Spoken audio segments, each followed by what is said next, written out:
Olá, pessoal. Rosângela Carvalho. Hoje nós vamos falar de um tema bem interessante, em termos de mito e arquétipos e símbolos, da Vênus. No início, o mundo era governado por Urano, o pai do céu, e Gaia, a mãe terra. Era o casal primordial. Urano torna-se um tirano e foi destronado por seu filho Saturno, Cronos, que o castrou com uma foice. Bom, a semente criativa do Deus Céu primordial espalhou-se pelo céu e pela terra. Parte dela caiu no oceano e deu origem a Vênus, que os gregos conheciam como Afrodite, a deusa do amor. Ela surgiu já crescida da espuma do mar, levada pelas ondas sobre uma concha. Quando pisou na margem da ilha de Chipre, gramas e flores brotaram a seus pés, e as estações, filhas de Temis, vestiram a nudez dessa grande deusa, Vênus. O poeta Hesídio conta histórias sobre o nascimento de Afrodite na Teogonia, e o pintor renascentista Botticelli criou O Nascimento de Vênus, uma das obras de arte mais famosas do mundo ocidental. Vênus sempre foi uma das deusas mais populares, adorada por todo o antigo Mediterrâneo. Mesmo na Europa medieval, quando o cristianismo oficialmente banira os antigos deuses e deusas, ela vivia na poesia dos trovadores e dos estudiosos viandantes, né? O pessoal que caminhava. Recebeu diversos nomes e títulos. O próprio nome Afrodite significa nascida da espuma do mar. Era também conhecida como Afrodite Anadiomene, nascida da espuma e surgida do mar. Seu pássaro era a pomba, conhecida por sua natureza lasciva. A sua árvore era o mirto. Seu local sagrado era a ilha de Chipre. Era chamada a Dourada. Os poetas clássicos a imaginavam banhadas em uma luz dourada ao aparecer diante dos seus amantes. Era também a sorridente Afrodite que trazia todos os deleites, todas as alegrias sexuais. Disse que o planeta Vênus é exaltado em peixes, e peixes é o símbolo do grande oceano. Na Grécia clássica, muitos dos nomes dessa deusa eram associados ao mar. Ela nasceu da espuma do mar e surgiu das ondas. A vieira era um dos seus símbolos. Era, por vezes, chamada Afrodite, a que veio do oceano. Deuses e deusas do mar, com frequência, têm várias formas, como o velho Proteu, na Odisseia, e aqui um, um adendo: Proteu era um deus marinho que guardava os rebanhos de Netuno. Era filho dos titãs, Tétis e Oceanos. Proteu tinha dois dons que causavam inveja e interesses aos mortais, vamos dizer assim, que era o dom da premonição, conhecia o presente, o passado e o futuro, e o dom da transformação. Proteu podia assumir qualquer forma que ele realmente quisesse. Em Esparta, a deusa do amor era chamada Afrodite Morfo, que corresponde àquela com várias formas. A deusa de forma mutável de Esparta era com frequência representada atada em correntes. Esse talento para a metamorfose, combinado com a imagem das correntes, sugere que era uma forma da grande deusa primordial, aparecer envolta em correntes.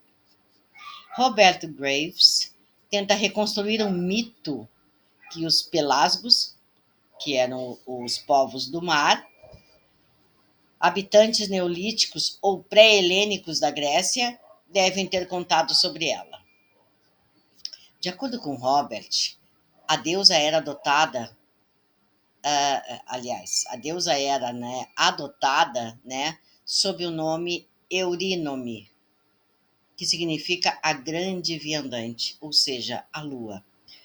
Nascida do caos primordial, ela dançou sobre as águas do oceano, assim como mais tarde Vênus surgia dançando nas ondas.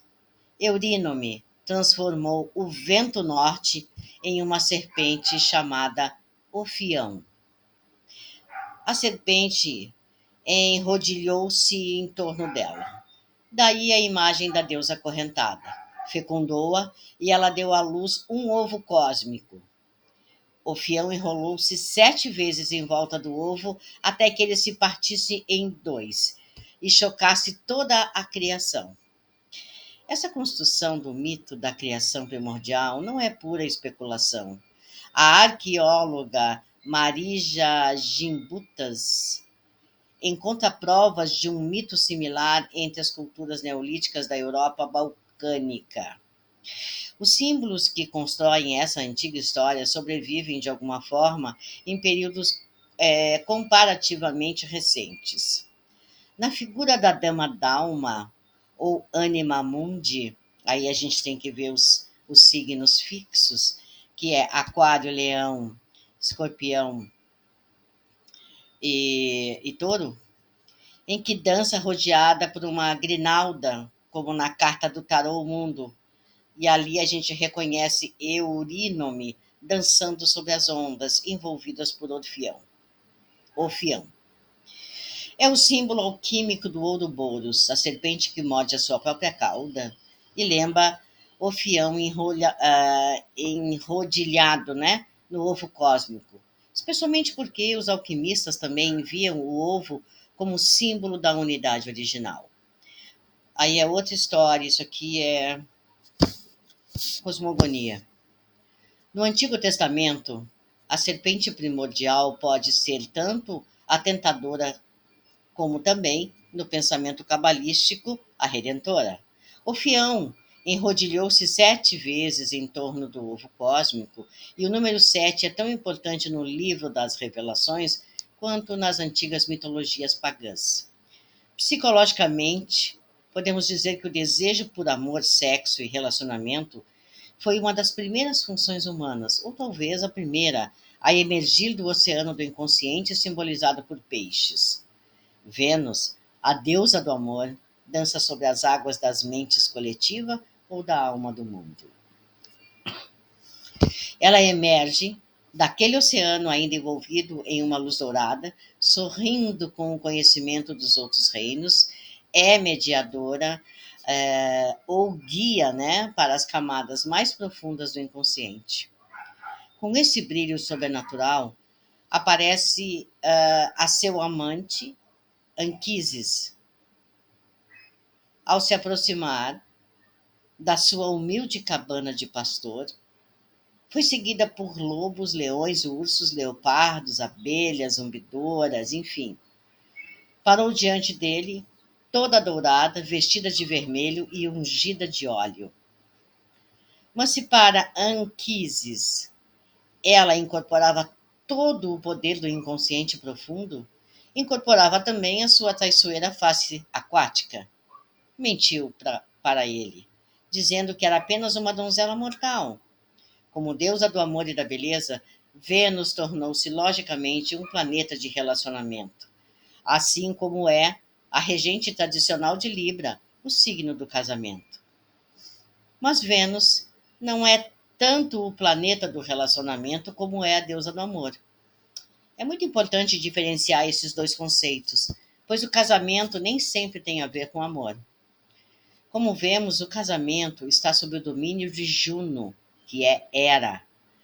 Ao examinar a mitologia de Vênus, descobrimos que ela realmente foi casada, mas muito questionável até onde reconheceu ou honrou esse casamento. Sabemos que ela rejeitou o seu marido Coxo, Vulcano ou Hefesto, o deus da forja, em favor de Marte, o deus da guerra, com quem teve um longo caso amoroso e inclusive até filhos. Parece que o marido de Vênus, Vulcano, era também parcialmente responsável pela infidelidade de Vênus. Vulcano, o habilidoso artesão e artífice, era casado com o seu trabalho. e não possuía muita capacidade para intimidades ou relação, algo de que uma Vênus precisava. Por outro lado, Vênus era adorada por seu amante Marte, embora tenham experimentado bastante turbulência, né, no relacionamento deles. Uma das histórias mais conhecidas envolvendo Marte e Vênus diz respeito à resposta de Vulcano quando soube que a sua esposa estava envolvida com o deus da guerra. Era a sina de Vulcano ser traído por sua bela esposa, mas dessa vez ele ficou com muita raiva. Forjou correntes de ouro que habilidosamente escondeu nas vigas do seu palácio no Olimpo. Disse então a Vênus que ia tirar umas férias em sua ilha sagrada de Lernos. Como Vulcano previa, Vênus convidou Marte a encontrá-la em seu palácio, mas Vulcano estava escondido ali perto. E quando Vênus e Marte começaram a se abraçar, uma rede mágica caiu, prendendo-os na cama. Irado, Vulcano chamou todas as divindades do Monte Olimpo para testemunhar a vergonha da sua esposa. As deusas, que, de forma bastante natural, apoiaram o ponto de vista da mulher. Recusaram-se a tomar qualquer parte no caso, mas já os deuses vieram dar uma olhada. O bom e belo Mercúrio disse a Apolo que trocaria de lugar com Marte de muita boa vontade. Qualquer coisa para ter a deusa do amor na cama. Mercúrio teve a sua chance mais tarde, e o resultado foi justamente Hermafrodita, uma criatura com órgãos masculinos e femininos. Finalmente, por insistência de Netuno, Marte e Vênus foram libertados das correntes do amor. Muitos astrólogos ainda usam esses dois planetas, Vênus e Marte, para avaliar as necessidades de relacionamento de um indivíduo na análise do mapa. Porém, deve-se notar que o caso amoroso entre Marte e Vênus nada tem a ver com estabilidade ou compromisso. É, na verdade, uma relação extraconjugal. A relação entre os dois planetas mostra a atração sexual ou romântica, certamente. Ele pode até indicar, de fato, uma paixão selvagem ou desgovernada. Na Índia, disse que pessoas com conjunção de Marte e Vênus no mapa astrológico são apaixonadas e sensuais até o exagero. Mas Marte e Vênus apenas não indicam o tipo de compatibilidade necessária a longo prazo para um casamento, né? Digamos que os fatores tradicionais que estabelecem esse tipo de união de longo prazo são o Sol e a Lua e a interação entre as linhas do horizonte dos parceiros. Como sabemos, o asteroide Juno é também muito útil na avaliação das necessidades de relacionamento. Vênus interessa-se apenas pelo romance, pela glória e a paixão do momento. Mas certamente, se Vênus e Marte interagem entre dois mapas, a vida amorosa desse canal será bem apimentada. Não importa o resultado. Vênus rege Touro e Libra na Grécia clássica. Também regia Touro no antigo sistema olímpico. Como deusa desses dois signos, Libra e Touro, né? A sua sensualidade pura vem representando o aspecto da deusa, cuja única finalidade é usufruir da abundância, né, mundana, né, desse mundo físico, representada pela natureza e o corpo. Assim, a deusa era por vezes conhecida como Afrodite, Afrodite Pandemos, padroeira do amor comum. Prostitutas a adoravam como uma delas, na realidade, né? Sob o nome de Afrodite Porne ou Afrodite Etaira. Chegou mesmo a ser conhecida como Afrodite Calípigos, a das belas nádegas, quer dizer isso aí. Em Libra, porém, né, relaciona-se mais com a iniciação, né, de opostos, vamos dizer assim, existentes nos relacionamentos. Vênus é uma deusa doce e amável, atraída por relacionamento com homens rudes, guerreiros e caçadores como Ares, deus da guerra, e Adonis, o caçador de fera selvagem. Encontra-se com frequência, encontra-se, né, com frequência, polaridades desse tipo em Libra, o significador astrológico do relacionamento. Em Libra, esses opostos se encontram e se harmonizam. Elementos opostos estão frequentemente sendo trabalhados nos relacionamentos, sendo primeiro e mais importante lidar com as contrapartes masculina e feminina. É comum que sejamos atraídos exatamente pelas qualidades que não possuímos e escolhemos incorporar essas qualidades ausentes, emergindo delas por meio de um parceiro que as incorpora. Infelizmente, né? Muitos indivíduos esquecem-se por que escolheram aquele parceiro e rapidamente tentam transformá-lo em uma cópia exata deles próprios. Temperamentos, situação econômica ou crenças religiosas completamente diferentes estão sempre sendo trabalhadas nessa relação. O papel de Vênus é harmonizar esses opostos. A capacidade de domar esses elementos selvagens, um Marte e um Adonis, por meio do ato de fazer amor, Vênus, é outro aspecto desse relacionamento polarizado. E, finalmente, a introdução das discussões e turbulências no amor é característica de muitos relacionamentos e serve como comentário sobre a própria natureza do amor. Regente astrológico de Touro e Libra, Vênus incorpora dois outros princípios no horóscopo: o automerecimento em Touro, então apenas eu possuo, e o valor que os outros dão a esse merecimento em Libra. Será que eu agrado você? O que você pensa de mim? Vênus é bela e amável, sem dúvida, a mais bela das deusas. Mas isso não é o bastante. Ela precisa que os outros reconheçam isso constantemente. Quando outras mulheres bonitas estavam por perto, sentia-se facilmente ameaçada por sua aparência e presença. E nesses momentos revela o seu lado ciumento, raivoso. Uma delas foi Psique. Psique foi condenada à morte por Afrodite, cuja dignidade pessoal foi insultada quando os mortais começaram a falar de uma mulher cuja beleza rivalizava com a da própria deusa do amor.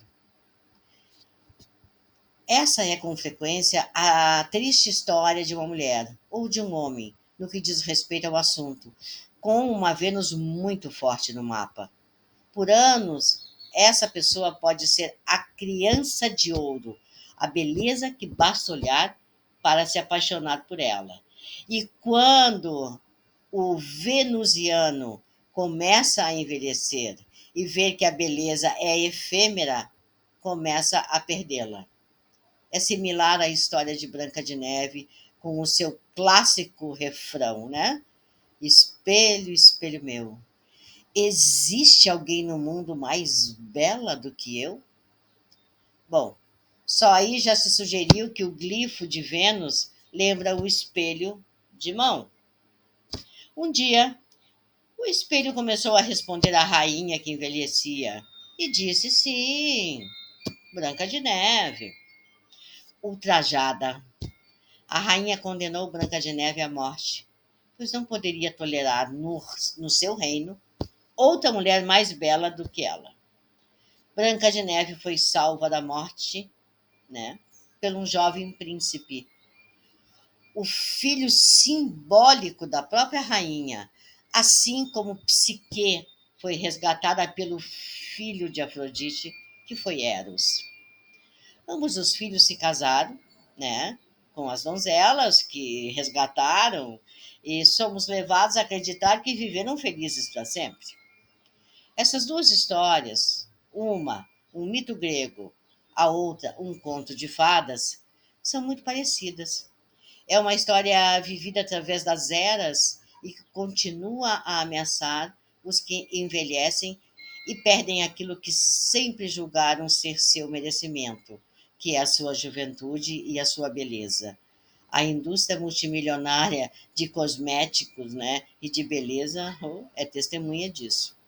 A história também reflete o abandono da mãe pelo filho, como sua mais amada e adorada relação feminina. E a transferência dessa adoração para uma jovem noiva, em geral, seria, portanto, Vênus, que é o fator do horóscopo que trata do alto merecimento e como ele impede ou interage nos relacionamentos. Vênus tinha o poder de ser qualquer um, Deus imortal. Paixona-se por ela instantaneamente. Podemos assim analisar o que faz as pessoas se apaixonarem, observando as suas posições de Vênus e também o tipo de validade de que precisam, né, vinda das outras pessoas para realizar o seu próprio amor interior. Conhecendo a vida amorosa de Vênus no Olimpo, podemos ver que ela não era a mais fiel ou obediente das amantes. Deleitava-se em muitas aventuras sexuais e, como deusa do amor, gostava do ato de apaixonar-se mais do que da tarefa de contribuir para a manutenção de uma relação depois que a fagulha inicial se apagava. Era impaciente. Essa impaciente é, com frequência, o caso de uma Vênus em Áries, Gêmeos, Sagitário ou em Aquário. Afrodite acha o início, quando o amor está fresco e vivo, muito divertido. Mas não o amor como dever e certamente não a ética, né, que exige da pessoa amar, honrar e obedecer até que a morte nos separe. Isso não é Vênus. Esse é o domínio de Juno. E é por isso que, ao usar Vênus como o único ou principal ponto de comparação na análise de relacionamento ou casamento, o resultado pode ser desapontamento ou separação. Isso porque no início, quando a relação está fresca e nova, experimentamos o melhor de Vênus. Mas, conforme o tempo passa, Vênus precisa ter certeza de que o objeto de seu desejo ainda é estimulante e excitante.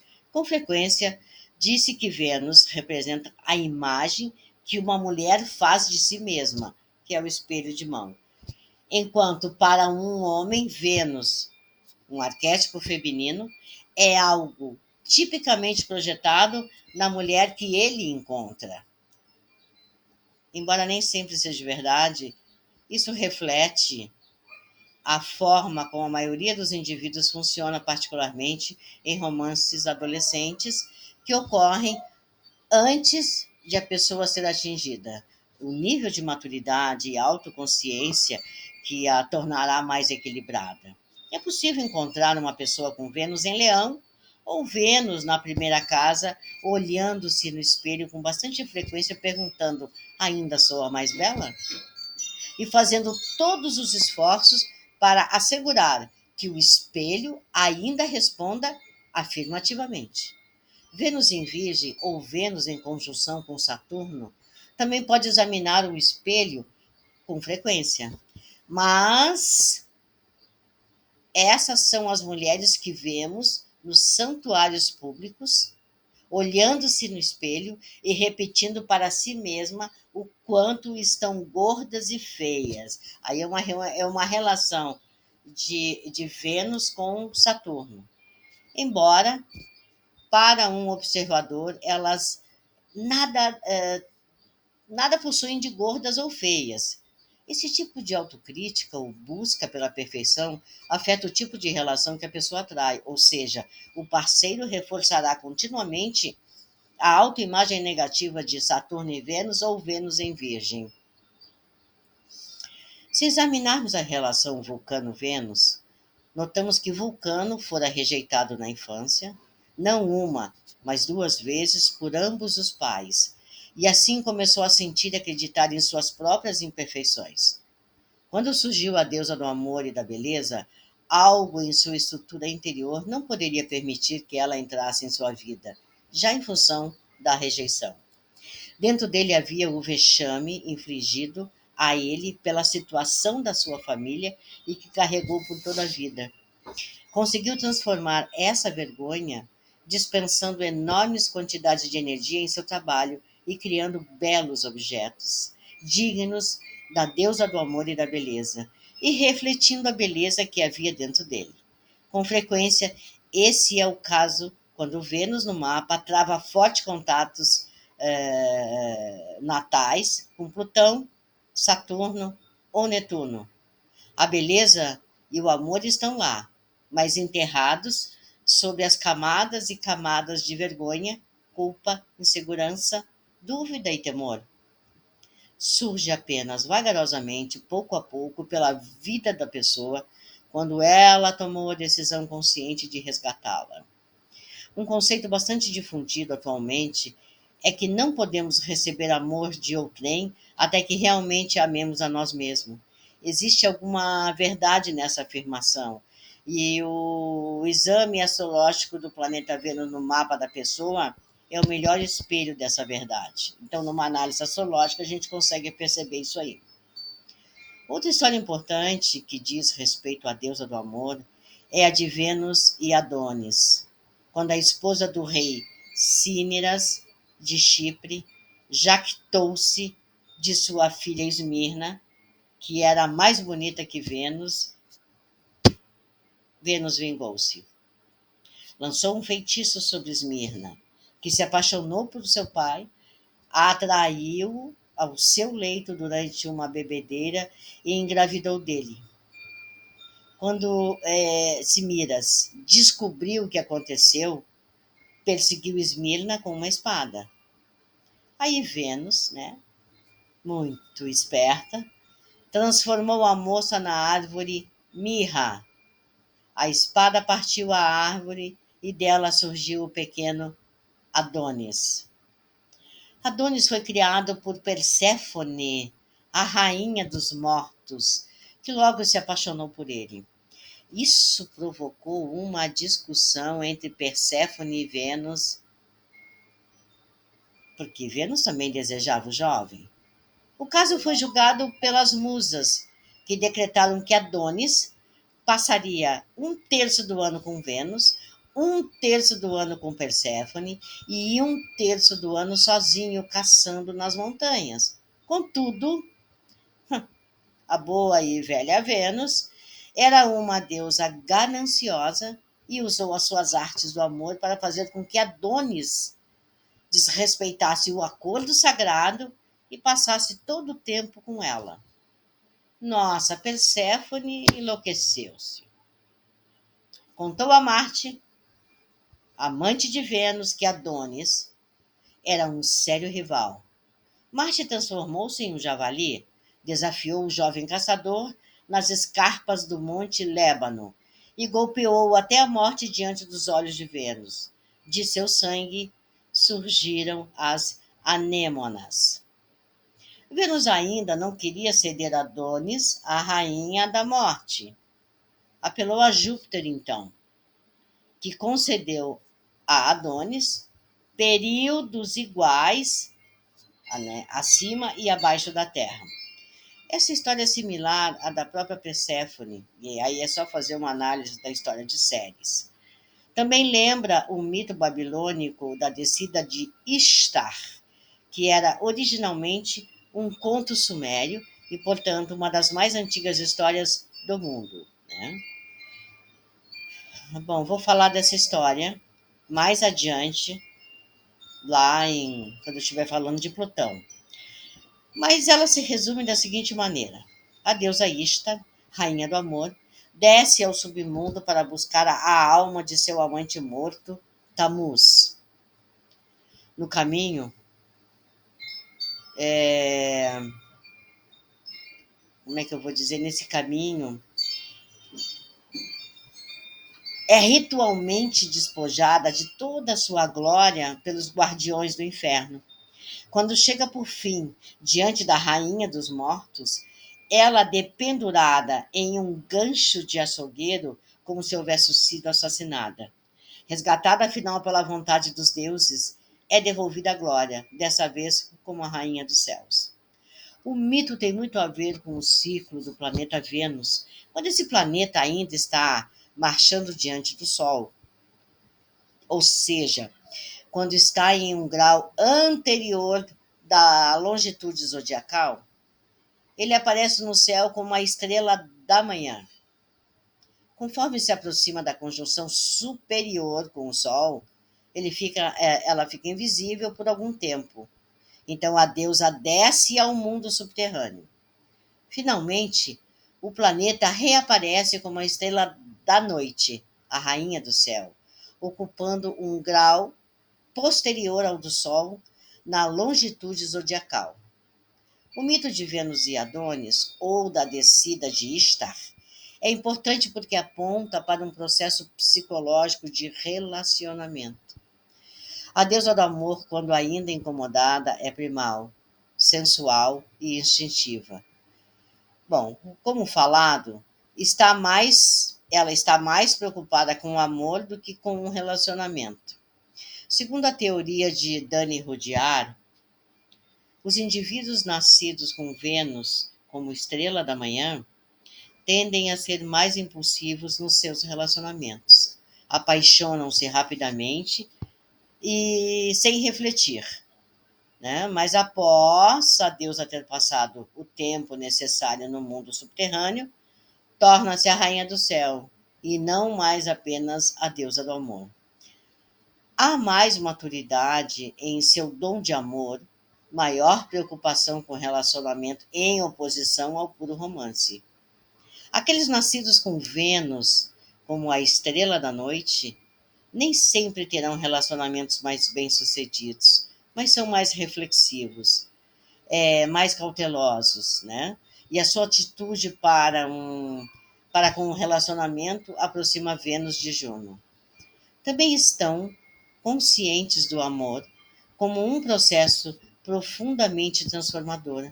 A história da descida de Ishtar, como veremos, aplica-se a todos os aspectos da consciência humana, não apenas ao amor, mas em termos de relacionamento.